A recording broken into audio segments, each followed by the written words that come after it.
ಮನೋರಮಾ ಮೇಡಮ್ಗೆ ಜೋರಾಗಿ ಚಪ್ಪಾಳೆ. Very senior most master, ನಮ್ಮ ಮೈಸೂರವರೇ. ಎಷ್ಟೋ ವರ್ಷಗಳಿಂದ ಮೈಸೂರಲ್ಲಿ ಅವರು ಧ್ಯಾನ ಪ್ರಚಾರ ಮಾಡ್ತಾನೇ ಇದ್ದಾರೆ. ಬನ್ನಿ ಮೇಡಮ್.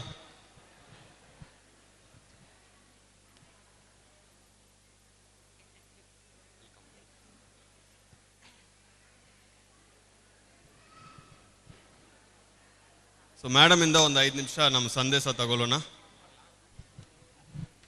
ಎಲ್ರಿಗೂ ನಮಸ್ಕಾರ. ಇವತ್ತು ಇಷ್ಟು ಜನ ಸೇರಿ ಧ್ಯಾನ ಯಜ್ಞ ನಡೀತಾ ಇರೋದು ನಂಗೆ ತುಂಬ ಸಂತೋಷ ಆಯಿತು. ಯಾಕೆಂದರೆ ಮೈಸೂರಿನಲ್ಲಿ ಫಸ್ಟ್ ಟೈಮ್ ಪತ್ರಿ ಸರ್ರು 1997ನೇ ಇಸ್ವಿನಲ್ಲಿ ಬಂದಿದ್ದರು. ನಾದಬ್ರಹ್ಮ ಸಂಗೀತ ಸಭಾ ಅನ್ನೋ ಜಾಗದಲ್ಲಿ ಒಂದು ದಿವಸದ ವರ್ಕ್ಶಾಪ್ ಇದೇ ಥರ ಮಾಡಿದ್ರು. ಅದಕ್ಕೆ ಇನ್ಕಮ್ ಟ್ಯಾಕ್ಸ್ ಕಮಿಷನರ್ ನರಸಿಂಹಪ್ಪ ಮತ್ತು ಪ್ರಕಾಶ್ ಅಡ್ನೂರ್ ಅಂತ ಇದ್ದರು.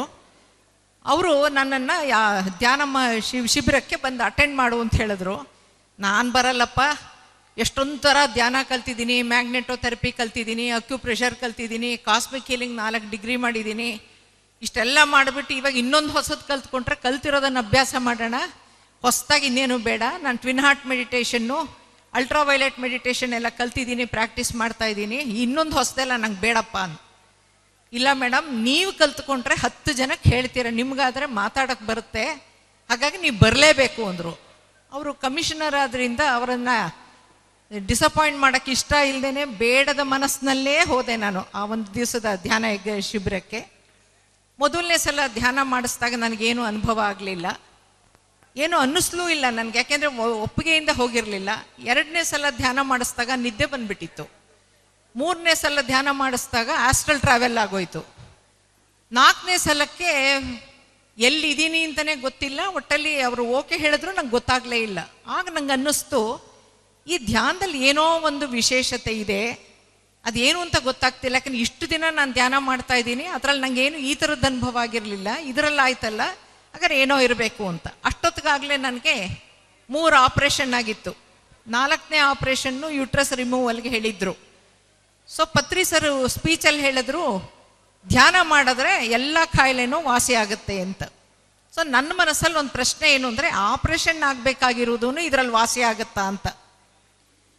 ಮಧ್ಯದಲ್ಲಿ ಬಿಡುವು ಕೊಟ್ಟಾಗ ಟೀಗೆ ಊಟಕ್ಕೆ ಅಂತೆಲ್ಲ ಅವಾಗ ಹೋಗಿ ಅವರನ್ನು, ಸರ್ ನಿಮ್ಮ ಧ್ಯಾನದಲ್ಲಿ ನನಗಿರೋ ತೊಂದರೆ ವಾಸಿ ಆಗುತ್ತಾ ಅಂತ ಕೇಳಿದೆ. ಪಾಪ ಮೊದಲನೇ ಸಲ ಅವರು ಸಮಾಧಾನವಾಗಿ ಮಾಡು, ಪ್ರಾಕ್ಟೀಸ್ ಮಾಡೋಕ್ಕೆ ಶುರು ಮಾಡು ಫಸ್ಟು ಅಂದರು.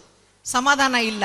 ಲಂಚ್ ಟೈಮಲ್ಲಿ ತಿರುಗಿ ಹೋದೆ, ಸರ್ ನಾನು ನಿಮ್ಮನ್ನು ಕೇಳ್ತಾ ಇರೋದು, ಆಪ್ರೇಷನ್ 3 ಆಗಿದೆ, 4ನೇ ಆಪ್ರೇಷನ್ನು ಆಗಕ್ಕೆ ಹೇಳಿದ್ದಾರೆ, ಅದು ಹೋಗುತ್ತಾ ನಿಮ್ಮ ಧ್ಯಾನದಲ್ಲಿ ಅಂತ ಹೇಳಿದೆ. It is not my meditation, it is your meditation ಅಂದರು.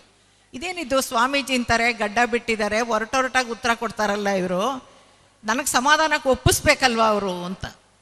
ಅದಾದ್ಮೇಲೆ ಟೀ ಬ್ರೇಕಲ್ಲಿ ತಿರುಗಿ ಹೋದೆ, ಬಿಡಲಿಲ್ಲ. ಸರ್ ನಾನು ಹೇಳ್ತಿರೋದು ಪ್ರೊಲ್ಯಾಪ್ಸ್ ಆಫ್ ಯೂಟ್ರಸ್ ಆಗಿದೆ, ಅದನ್ನು ತೆಗಿಲೇಬೇಕು ಅಂತ ಹೇಳಿದಾರಲ್ಲ, ಅದಕ್ಕೆ ನಾನು ಕೇಳಿದೆ. First you go and meditate, nonsense idiot ಅಂತ ಬೈದ್ಬಿಟ್ರು. ನನಗೆ ಅವ್ರ ಮೇಲೆ ಸಿಟ್ಟು ಬಂತು. ಅವ್ರಿಗೆ ಅಷ್ಟು ಕಡಾಖಂಡಿತವಾಗಿ ವಾಸಿ ಆಗೇ ಆಗುತ್ತೆ ಅಂತ ಹೇಳ್ತಾ ಇದ್ದಾರೆ ಅಂದಮೇಲೆ ಏನೋ ಇರಬೇಕು, ನಾನು ನೋಡೇ ಬಿಡ್ತೀನಿ ಅಂತ ಒಲ್ಲದ ಮನಸ್ಸಿನಲ್ಲಿ ಮೊಂಡುತನದಲ್ಲಿ ಮನೆಗೆ ಹೋದೆ.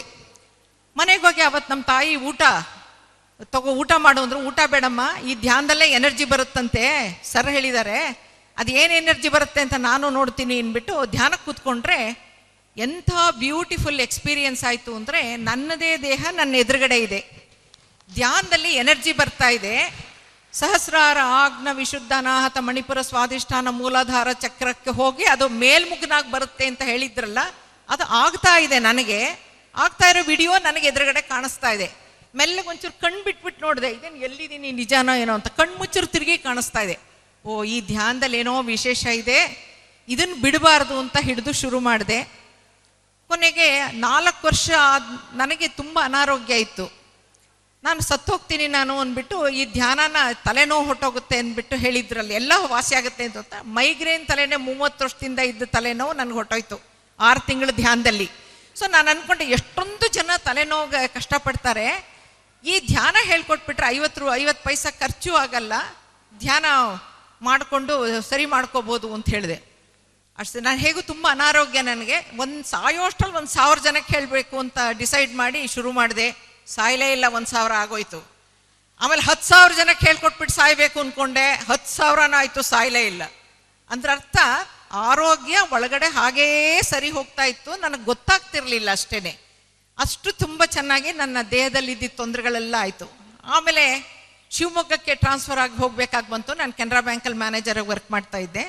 ಸೊ ಅಲ್ಲಿಗೆ ಹೋದ ಮೇಲೆ ಸತತವಾಗಿ VRS ತಗೊಂಡು, ಬ್ಯಾಂಕಿಂದ ಕೆನರಾ ಬ್ಯಾಂಕಲ್ಲಿದ್ದೆ, VRS ತಗೊಂಡು ಪಿರಮಿಡ್ ಟೂರ್ ಹೋಗಿದ್ವಿ. ಅಲ್ಲಿ ಉರುಕೊಂಡ ಪಿರಮಿಡ್ಡಲ್ಲಿ ಪತ್ರಿ ಸರ್ ನನಗೊಂದು ಟಾಸ್ಕ್ ಕೊಟ್ಟರು. ಸುಮಾರು ಟಾಸ್ಕ್ಗಳು ಕೊಡ್ತಾ ಇದ್ರು ನನಗೆ.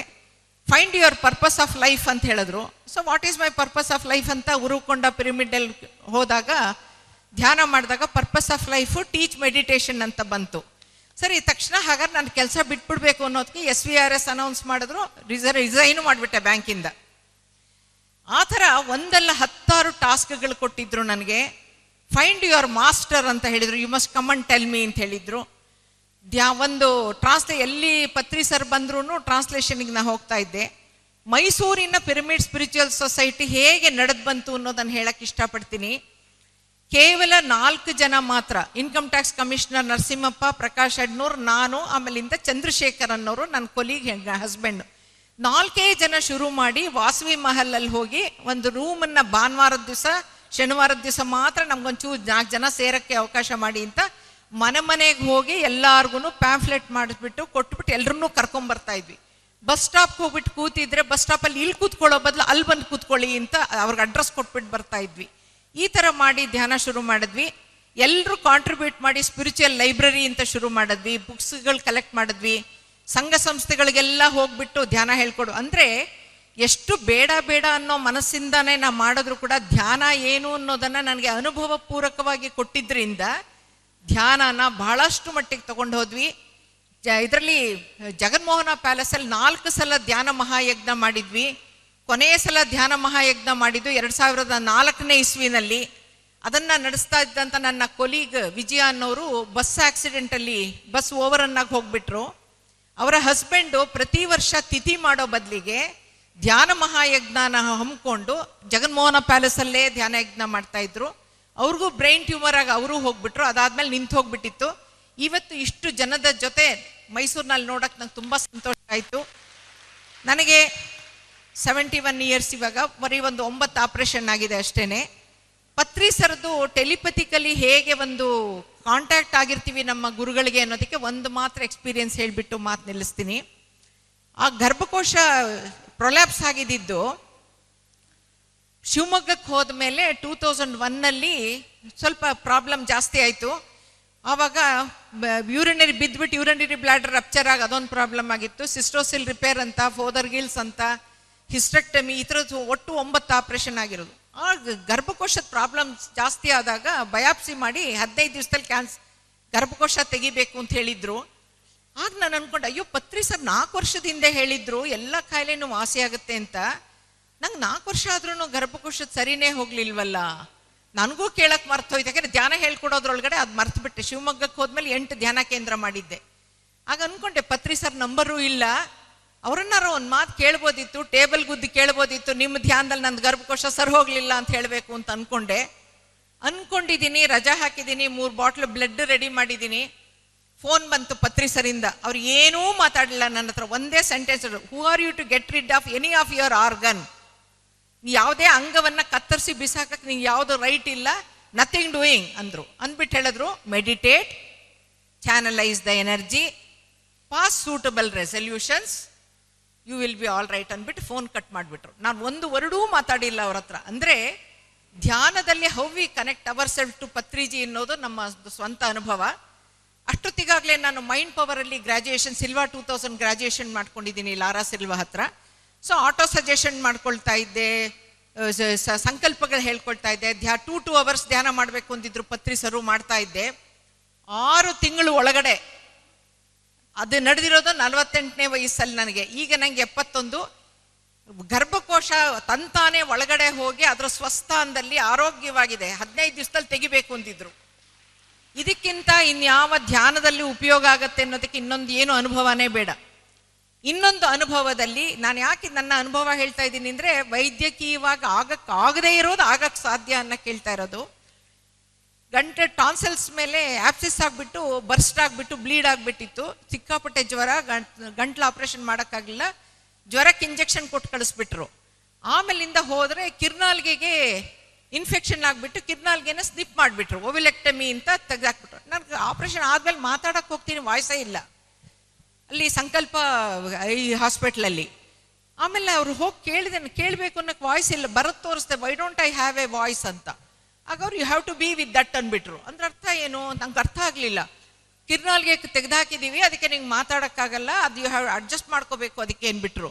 ತಕ್ಷಣ ನನಗೆ ಧ್ಯಾನದಲ್ಲಿ ಯಾವ್ಯಾವ್ದು ಆಗಲ್ವೋ ಅದೆಲ್ಲ ಆಗುತ್ತೆ ಎಂದಿದಾರಲ್ಲ, ನೋಡ್ತೀನಿ ಅಂತ 3 months ಆಟೋ ಸಜೆಸ್ಟ್ ಮಾಡಿಕೊಂಡು ಧ್ಯಾನ ಮಾಡಿ ಚಾನಲೈಸ್ ಮಾಡಿ ಎನರ್ಜಿನ ಸಬ್ಕಾನ್ಷಿಯಸ್ ಮೈಂಡಿಗೆ ಹೋಗಿ ಆಟೋ ಸಜೆಷನ್ ಮಾಡಿಕೊಂಡು ಇಷ್ಟು ಮಾತಾಡೋಷ್ಟು ವಾಯ್ಸ್ ಬಂತು. 2500 ಉಪನ್ಯಾಸ ಮಾಡಿದ್ದೀನಿ ನಾನು. ಈಗ ನನ್ನ ಕೈನಲ್ಲಿ ಆಗೋದು, ನೀವೆಲ್ಲ ಯಾರು ಧ್ಯಾನದ ಬಗ್ಗೆ ತಿಳ್ಕೋಬೇಕು ಅಂತ ಒಂದು 50 ಜನ ಸೇರಿಸಿದ್ರೆ, ನೀವು ಝೂಮ್ ಗ್ರೂಪಲ್ಲಿ ಫಾರಂ ಮಾಡಿದ್ರೆ ಎಷ್ಟು ಹೊತ್ತಿಗೆ ಬೇಕಾರೋ ಧ್ಯಾನ ಮನೆಯಿಂದ ಹೇಳ್ಕೊಡ್ತೀನಿ, ವಿಚಾರಗಳನ್ನು ತಿಳಿಸ್ತೀನಿ. ಸುಮಾರು ಕಡೆ ಮಹಾವತಾರ ಟಿವಿ, ಜಯ ಹೋಮ್ ಮೆಡಿಟೇಷನು, PCS ಅಲ್ಲಿ ಎಲ್ಲ ಕಡೆ ಅವಕಾಶ ಮಾಡಿಕೊಟ್ಟಿದ್ದಾರೆ. ಅನಿತಾ ಪಿಂಡಿ ಮೇಡಮ್ನವರು ಕೇಳಿದ್ರು, ಇದು ಮಂಡಲ ಧ್ಯಾನ 2ನೇದು ನಡೀತಾ ಇದೆ, ನೀವು ಅದಕ್ಕೆ ಏನಾದ್ರು ಒಂದು 7 ದಿವಸದ ಕ್ಲಾಸ್ ತಗೋತೀರಾ ಅಂತ. ನಾನು ಕೇಳಿದ ತಕ್ಷಣ ಏನು ಸ್ವರ್ಗನೇ ಇಳಿದು ಬಂದಂಗೆ ಆಗೋಯ್ತು ನನಗೆ. ಯಾಕೆಂತಾರೆ ನಾನು ಸುಮ್ಮನೆ ಮನೆಯಲ್ಲಿ ಕೂತ್ಕೊಂಡಿದ್ದೀನಿ. ನಾನು of course I write articles for magazines, monthly magazines, paper ಎಲ್ಲಕ್ಕೂ ಬರೀತೀನಿ.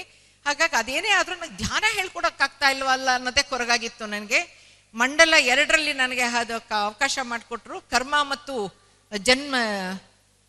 ಕರ್ಮ ಮತ್ತು ಪುನರ್ಜನ್ಮ ಅನ್ನೋದ್ರ ಬಗ್ಗೆ 9 ಎಪಿಸೋಡ್ ಕೊಟ್ಟೆ ನಾನು. ಅದರಲ್ಲಿ PCS ಅಲ್ಲಿ ಮತ್ತೆ ಎಂಟರ್ ಆದೆ. ಹಾಗಾಗಿ ಮೈಸೂರಿನ ಜನತೆ ಇವತ್ತಿನ ಕಾರ್ಯಕ್ರಮ ಮುಗಿಸಿದ ತಕ್ಷಣ ಸಾಕು ಆಯ್ತು ಅನ್ನೋ ಥರ ಬಿಡಬೇಡಿ. ಯಾವ್ಯಾವ್ದು ವೈದ್ಯಕೀಯವಾಗಿ ವೈಜ್ಞಾನಿಕವಾಗಿ ಆಗಲ್ಲ ಅಂತಾರೋ ಅದೆಲ್ಲ ಧ್ಯಾನದಲ್ಲಿ ಆಗುತ್ತೆ ಅನ್ನಕ್ಕೆ ನಾನೇ ಜೀವಂತ ಸಾಕ್ಷಿ. ಹಾಗಾಗಿ ನೀವು ಜನಗಳನ್ನ ಸೇರಿಸಿದ್ರೆ, ಸತ್ಸಂಗಕ್ಕೆ ವ್ಯವಸ್ಥೆ ಮಾಡಿದ್ರೆ, ಅಥವಾ ಝೂಮು ಮೀಟು ಅಂತ ಮಾಡಿಕೊಂಡು ಧ್ಯಾನ ಹೇಳ್ಕೊಡಿ ಅಂದರೆ ನಮ್ಮ ಮನೆಯಲ್ಲಿ ಕೂತ್ಕೊಂಡೇ ಧ್ಯಾನ ಹೇಳ್ಕೊಡ್ತೀನಿ. ಹೊರಗಡೆ ಓಡಾಡೋಕ್ಕೆ, ಹೊಸ ಜಾಗಗಳಲ್ಲಿ ಓಡಾಡೋಕ್ಕೆ ಒಂದು ಸ್ವಲ್ಪ ಅನಾನುಕೂಲ ಇದೆ. ಹಾಗೆ ಖಂಡಿತ ಹೇಳ್ಕೊಡ್ತೀನಿ. ಇಷ್ಟು ಕಷ್ಟಪಟ್ಟು ಶ್ರಮ ವಹಿಸಿ ಇಷ್ಟೊಂದು ಆರ್ಗನೈಸ್ ಮಾಡಿ ಅಂತ ಕಾರ್ಯಕ್ರಮ ಮಾಡಿದ್ದಾರೆ ನೋಡಿ. ಬೆಳಗ್ಗೆ ಫುಲ್ ಆಗಿತ್ತು, ಊಟ ಆದ್ಮೇಲೆ ಜನ ಖಾಲಿ ಆಗ್ಬಿಟ್ರು. ಈಗ ಇಂಥ ಒಳ್ಳೆ ಒಂದು ಮಾಹಿತಿ ಸಿಕ್ಕೋದು ಅವ್ರಿಗೆ ಕಡಿಮೆ ಆಯಿತು. ಹಾಗಾಗಿ ಇವರ ಶ್ರಮಕ್ಕೆ ತಕ್ಕ ಪ್ರತಿಫಲ ಸಿಗಬೇಕು ಅಂತಿದ್ರೆ, ಪತ್ರಿ ಸರ್ ಅವರ ಕನಸು ನಿಜ ಆಗಬೇಕು ಅಂತ ಇದ್ರೆ ಇಲ್ಲಿ ಕೇಳಿಸ್ಕೊಂಡು ಇಲ್ಲೇ ಬಿಟ್ಬಿಡ್ಬೇಡಿ. ದಯವಿಟ್ಟು ಇವತ್ತಿಂದಾನೇ ಧ್ಯಾನ ಪ್ರಾರಂಭ ಮಾಡಿ ಜೀವನದಲ್ಲಿ ಒಂದು ಅತ್ಯುತ್ತಮವಾದ ಎಲ್ಲ ರೀತಿಯ ಸುಖ, ಸಂತೋಷ, ನೆಮ್ಮದಿ ಎಲ್ಲ ಸಿಕ್ಕಿ ನಾವು ನಮ್ಮ ಕರ್ಮವನ್ನು ನಾವು ಕಳ್ಕೊಳ್ಳೋಕೆ ನಾವೇ ಪ್ರಯತ್ನ ಪಡಬೇಕೇ ಹೊರತು ಬೇರೆಯವರು ಯಾರೂ ಮಾಡಲ್ಲ. ಅದಕ್ಕೆ ನಾನು ಹೆಂಗಸರಿಗೆ ಪರ್ಟಿಕ್ಯುಲರ್ ಆಗಿ ಹೇಳ್ತೀನಿ, ಧ್ಯಾನ ಎಷ್ಟೊತ್ತಿಗೆ ಮಾಡಬೇಕು, ಏನು ಮಾಡಬೇಕು ಅಂತ ಕೇಳಿದ್ರೆ ರಾತ್ರಿ ಮಲ್ಕೊಳ್ಳೋಕೆ ಮುಂಚೆ ಮಾಡಿ, ಬೆಳಗ್ಗೆ ಏಳಕ್ಕೆ ಮುಂಚೆ ಮಾಡಿ ಅಂತ ಹೇಳ್ತೀನಿ. ಯಾಕಂದ್ರೆ ಒಂದ್ಸಲ ಕೆಲಸಕ್ಕೆ ಬಂದ್ಮೇಲೆ ಮಾಡೋಕ್ಕಾಗಲ್ಲ. ಹಾಗಾಗಿ ನೀವು ಒಬ್ಬರು ಮಾಡಿದ್ರು ಕೂಡ ಒಂದೊಂದು ಮನೆಯಲ್ಲಿ ವೈಬ್ರೇಷನ್ಸೇ ಚೇಂಜ್ ಆಗುತ್ತೆ. ಪಿರಮಿಡ್ ಬಳಸಿದ್ರೆ ಆ ಎನರ್ಜೀಸ್ ಚೇಂಜ್ ಆಗುತ್ತೆ. ಹಾಗಾಗಿ ದಯವಿಟ್ಟು ಎಲ್ಲರೂ ಈ ಅತಿ ಸುಲಭವಾದಂಥ ಆನಾಪಾನಸತಿ ಧ್ಯಾನವನ್ನು ಇಲ್ಲಿ ಕೇಳಿಸ್ಕೊಂಡು ಬಿಟ್ಬಿಡಬೇಡಿ, ನಿಮ್ಮ ಜೀವನದಲ್ಲಿ ಅಳವಡಿಸ್ಕೊಳ್ಳಿ. ಇವತ್ತಿನ ಯುವ ಪೀಳಿಗೆಗೆ ಧ್ಯಾನಕ್ಕೆ ಪರಿಚಯ ಮಾಡ್ತಾ ಇಲ್ಲ. ಎಲ್ಲ ಪೇರೆಂಟ್ಸು ಮಕ್ಕಳು ಹೋದ ದಾರಿಗೆ ಬಿಡ್ತಾ ಇದ್ದಾರೆ. ದಯವಿಟ್ಟು ಆಸ್ ಎ ಸಿಸ್ಟಮ್ ಒಂದು ಸಂಸ್ಕಾರ ಥರ ಸಾಯಂಕಾಲ ಮಕ್ಕಳನ್ನ ವಿದ್ಯಾಭ್ಯಾಸ ಕೂಡ್ಸಕ್ಕೆ ಮುಂಚೆ ಧ್ಯಾನ ಮಾಡಿಸಿ 10 ನಿಮಿಷ, 10 ವರ್ಷದವ್ರು 10 ನಿಮಿಷ ಆ ಥರ ಧ್ಯಾನ ಮಾಡಿಸಿ ಆಮೇಲಿಂದ ವಿದ್ಯಾಭ್ಯಾಸಕ್ಕೆ ಅಂತ ಒಂದು ಸಿಸ್ಟಮನ್ನು ಇಂಟ್ರೊಡ್ಯೂಸ್ ಮಾಡಿ. ಇಲ್ಲದೆ ಇದ್ರೆ ನೀವೆಲ್ಲ ಕಷ್ಟಪಟ್ಬಿಟ್ಟು ಅದನ್ನು ಬಿಟ್ಬಿಟ್ಟು ಅದ್ರ ಆ ಮಕ್ಕಳು ಮುಂದೆ ಪ್ರವರ್ಧಮಾನಕ್ಕೆ ಬಂದು ಇವತ್ತಿನ ಅನ್ನದ ಮಕ್ಕಳು ನಾಳೆ ಚಿನ್ನದ ಮಕ್ಕಳಾಗಬೇಕಾದ್ರೆ ನಿಮ್ಮ ಪ್ರಯತ್ನ, ಅವರ ಶ್ರಮ ಒಂದು ಪ್ರತಿಫಲಿಸಬೇಕು ಅಂತ ಕೇಳ್ತಾ ನನಗೆ ಈ ಒಂದು 2 ಮಾತುಗಳನ್ನು ಆಡೋಕ್ಕೆ ಅವಕಾಶ ಮಾಡಿಕೊಟ್ಟಂಥ ಶ್ರೀಯುತ ಪಿಂಡಿ ಅವರಿಗೆ ನಾನು ಧನ್ಯವಾದಗಳನ್ನು. ಅವರು ಮಾಡ್ತಾ ಇರೋ ಕೆಲಸನ ನಾನು ಯಾವ ಥರನೂ ಪದಗಳ ರೂಪದಲ್ಲಿ ಹೇಳೋಕ್ಕಾಗಲ್ಲ. ಪತ್ರಿ ಸರ್ ಹೋದ್ರು ಅಂತ ನಿಂತು ಹೋಗ್ತಾ ಇಲ್ಲ. ಅವ್ರು ಹೋದ ಮೇಲೇ ಅವರು ಸೂಕ್ಷ್ಮದಲ್ಲಿ ಬಹಳಷ್ಟು ಕೆಲಸ ಮಾಡಿ ತುಂಬ ಕೆಲಸಗಳು ನಡೀತಾ ಇದೆ. ಎಷ್ಟು ಅಂತ ಹೇಳೋಕ್ಕೆ ಆಗಲ್ಲ. ಇದಕ್ಕೆಲ್ಲ ನೀವು ಆಸಕ್ತಿ ವಹಿಸಿ ಬೇರೆ ಕಡೆಗೆ ಜನಕ್ಕೂ ಹೇಳಿ ಪರಿಚಯ ಮಾಡಿಸಿ, TMCಗೆ ಎಲ್ಲರೂ ಸಬ್ಸ್ಕ್ರೈಬ್ ಮಾಡಿಸಿ. ಯಾಕೆಂದರೆ ಅವರ ಒಂದು ಶ್ರಮಕ್ಕೆ ಫಲ ಸಿಗಬೇಕು ಅಂತ ಹೇಳ್ತಾ ನನ್ನ 2 ಮಾತುಗಳನ್ನು ಮುಗಿಸ್ತಾ ಇದ್ದೀನಿ. Thank you. ಈ ಸದ್ಯದಲ್ಲಿ ಶಾಂತಲಾ ಮೇಡಮ್ಗೆ ನಾನು ಇನ್ ಪರ್ಟಿಕ್ಯುಲರ್ ಥ್ಯಾಂಕ್ ಯು ಹೇಳಬೇಕು. ಯಾಕೆ ಅಂತಂದರೆ ಶಾಂತಲಾ ಮೇಡಮ್ ನನ್ನ ಹಿಂದೆ ಬಿದ್ದು ಕ್ಲಾಸ್ ಕೊಡ್ತೀರಾ ಅಂದರೆ ನಾನು ಪೋಸ್ಟ್ಪೋನ್ ಮಾಡಿ ಒಂದು ಕ್ಲಾಸ್ ಕೊಟ್ಟೆ. ಆಮೇಲೆ ನಾನು ಬಿಡ್ತಾ ಇಲ್ಲ ಅವರು. Okay, thank you madam, thank you so much. ಎಷ್ಟೊಂದು ಸೀನಿಯರ್ ಮಾಸ್ಟರು, ಎಷ್ಟೊಂದು ವಿನಮ್ರತೆ ನೋಡಿ. 9 ಆಪರೇಷನ್ಸ್ ಆಗಿದೆ, ಆದ್ರೂ ಹೌ ಸ್ಟ್ರಾಂಗ್ ಶಿ ಈಸ್. ಒಂದು 10 ನಿಮಿಷ ಕೊಟ್ಟಿದ್ರೆ 10 ನಿಮಿಷ ಒಳಗೆ ಎಷ್ಟು ವಿಷಯಗಳು ಹೇಳಬೇಕು, ಎಲ್ಲರಿಗೆ ಇನ್ಸ್ಪಿರೇಷನ್ ಕೊಡಬೇಕು ಅನ್ನೋದು ಒಂದು ಸೀನಿಯರ್ ಮಾಸ್ಟರ್ಸ್ ಇಂದ ನಾವೆಲ್ಲರೂ ಕಲ್ತ್ಕೋಬೇಕು. ಮನೋರಮಾ ಮೇಡಮು ಮೈಸೂರಿಗೆ ಮಹಾರಾಣಿ, ಜೋರಾಗಿ ಚಪ್ಪಾಳೆ. Thank you very much.